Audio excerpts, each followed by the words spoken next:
Bonjour l'Afrique, bonjour le monde et bienvenue à cet instant réservé à l'astuce santé sur Intégral Radio Vision. Nous parlerons donc aujourd'hui des bienfaits de l'aloe vera pour les personnes diabétiques.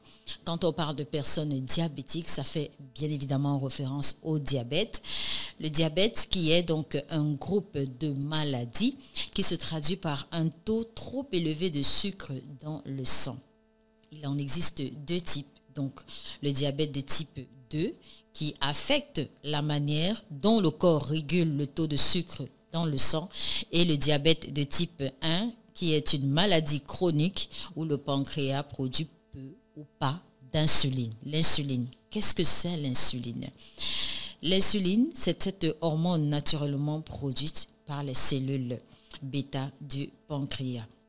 Comment reconnaître qu'un patient diabétique est atteint d'hyperglycémie ou alors d'un taux élevé de glycémie dans le sang?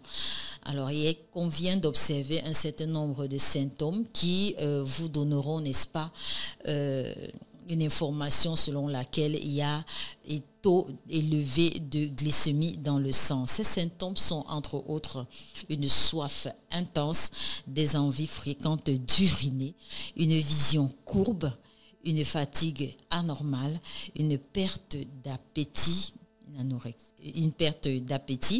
des troubles digestifs qui se manifestent donc par des douleurs abdominales et des nausées, une haleine fraîche et des crampes nocturnes pendant le sommeil.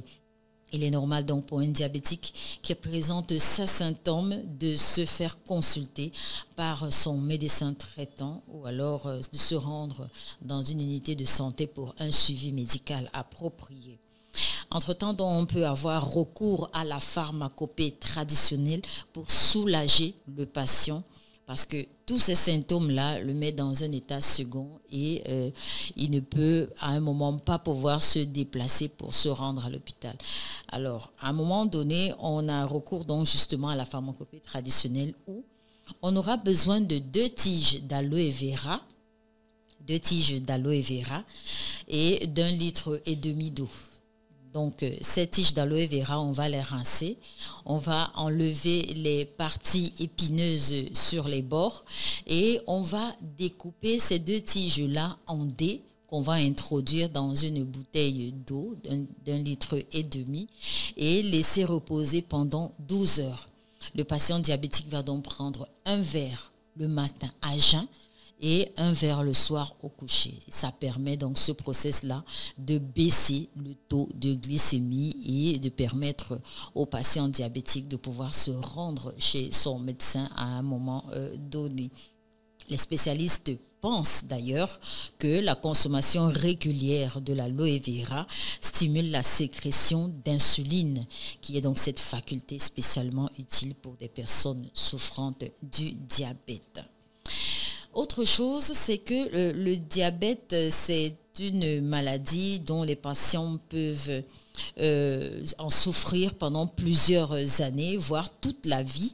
Et donc, il convient d'avoir une alimentation adaptée pour lutter contre l'hyperglycémie ou alors la remontée de la glycémie, d'où la consommation des légumes riches en fer, du riz ou des pâtes alimentaires, des biscuits secs ou du pain complet. Et associer également un verre d'eau pressé dans lequel on va ajouter un jus de lemon pressé dans un verre d'eau qu'on va boire lorsqu'on est par exemple face à un plat de ndolé ou alors de coquille, du fait de sa forte teneur en lipides, par les huiles. Et ça permet de réguler le système sanguin et de désobstruer les voies qui pourraient être affectées après la consommation de ces aliments riches en lipides. Au-delà de ça, la pratique du sport est recommandée. La marche à pied, le cyclisme, les étirements permettent d'écouler la sueur et d'évacuer justement également ce stress qui est sujet à cette maladie du fait qu'à chaque fois qu'il y a un nouvel élément, il faille prendre soit des médicaments, soit de se rendre chez son médecin patient et pour garder la forme et tout le reste, pensez à bien vous reposer. Le sommeil est aussi réparateur. Voilà donc, notre astuce portait justement sur les bienfaits de l'aloe vera pour les personnes diabétiques. Merci d'avoir prêté une oreille attentive et à demain pour une autre astuce santé par la grâce. Nous